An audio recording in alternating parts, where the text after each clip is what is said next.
Doc, so yung gamot po ba na ginagamit natin for GLP-1 treatment is meron ba siyang long-term or side effect? Yes, ang unang priority natin bago magbigay ng gamot ay syempre yung safety ng mga patients natin. So kasama doon yung concern for side effects sa gamot, which is hindi naman mawawala. So pwede tayong magkaroon ng nausea, vomiting, pwedeng magka-problems with thyroid, kaya maingat tayo if may mga thyroid issues like hyperthyroidism or hypothyroidism. Pwede siyang mag-counteract sa pancreatic problems, kaya maingat din tayo magbigay doon. At iba pang mga long-term side effects. Tapos, Doc, isa pa din sa mga concern is yung pampapayat lang ba tong GLP-1 treatment or pang patient lang ba to na may diabetes? So, ang GLP-1, ginagamit siya sa diabetes, pero meron din siyang side effect for weight loss.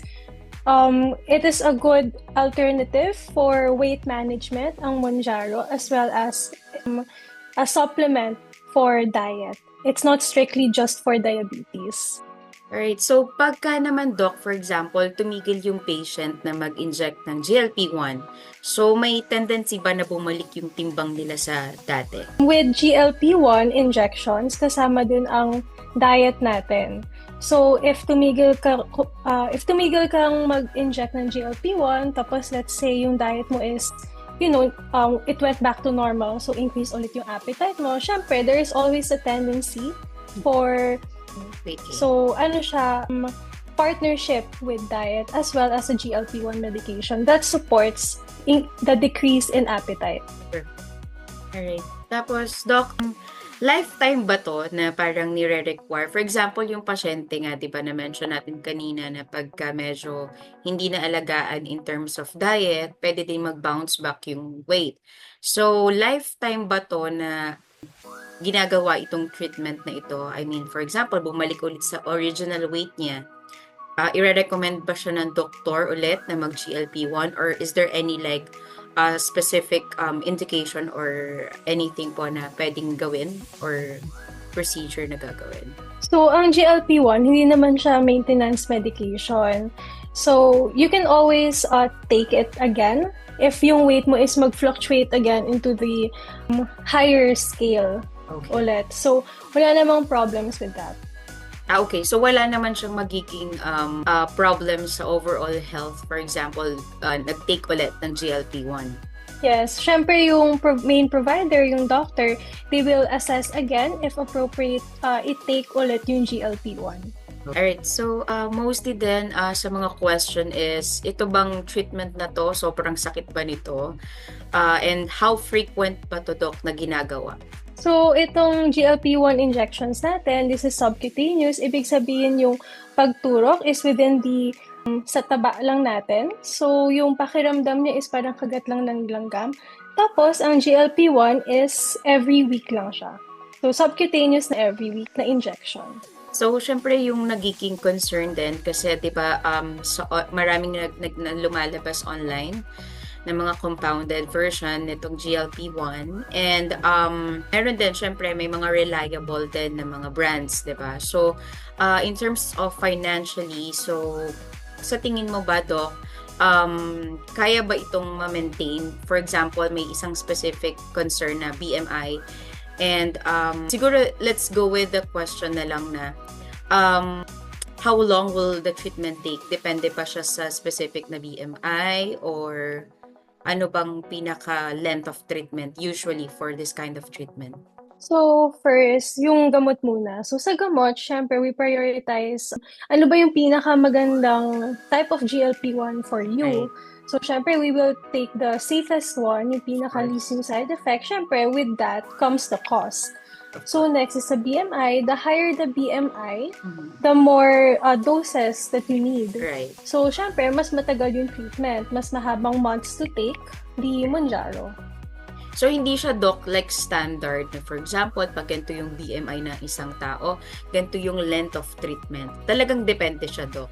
sa person, then if let's say taking GLP-1, sinasabayan niya ng diet and exercise versus a person taking GLP-1 pero binge eating pa din tapos hindi din nag-exercise, syempre the first person would have a faster weight loss compared to the second person. So talagang dapat may discipline din siya, di ba? Yes. Alright. So, Doc, meron ba tong epekto? Kasi usually nagiging concern din yung side effect. May epekto ba to sa sikmura? So, kasi di ba nangyayari, magkakaroon ka ng hindi ka na gaganahan kumain. So, parang siguro iisipin ng madami, parang sisikmurain sila or mga hapdi-antihan nila. So, ano po ba ito, Doc? Yes. Sometimes on GLP-1, it can cause gastritis. Pwedeng ma-irritate yung tiyan. So, dun nang gagaling yung side effects ng nausea or vomiting. Pero, it's important na once makaramdam ng ganyan to tell your healthcare provider so they can assess if this is something to watch out for or something to worry about.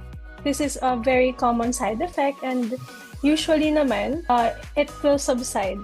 So, Doc, ito is temporary lang po na kind of side effect. Yes. Pero hindi naman siya to the extent of magkakaroon ka na ng secondary na sickness because of this side effect, di naman. Usually hindi. Yes, that's why it is important for you to reach out to your healthcare provider. Perfect. Alright, Doc, ito ba, pwede ba ito sa mga tao na mahilig kumain or mahilig sa mga sweets? Kasi may mga ganun, di ba, parang ano talaga nila yon, mahilig sila sa sweets or salty. So, pwede ba siya sa mga ganong kind of... Yes, syempre. With GLP-1 intake, hindi naman siya like dapat wala ka ng rice or any sweets. All in moderation naman siya. Okay. So, this can be taken by people who love sweets or saltiness. Perfect. Or yung kahit yung mga nag-healthy diet, it's fine. Oh, perfect. So, for example, Doc, may mga tao din na interested sa ganitong procedure and safe ba ito, Doc, kung may mga ibang sakit yung pasyente? So, syempre, with the GLP-1, kailangan, for example, for thyroid issues or yung mga fatty liver, kailangan meron kang mga laboratory tests so the provider can see how bad the comorbidity is. So, it is best taken kapag in moderation, controlled lahat ng comorbidities natin. So, meaning to say, Doc, hindi lahat is good candidate for this procedure, you're saying? Okay. Perfect. Yes, because we want the safest approach for our patients. Of course. So, Doc, hindi ba ito shortcut or delikado compared sa diet na lang or exercise, which is, diba, yung usual? This is GLP-1 is considered a supplement to weight loss. So, syempre, it's still partnership. It just helps out the process of weight loss. Alright. Thank you so much, Doc, po. Thank you so much, Doc, for accommodating our request to answer the most frequent question po for GLP-1 treatment. Thank you, Doc. Thank you.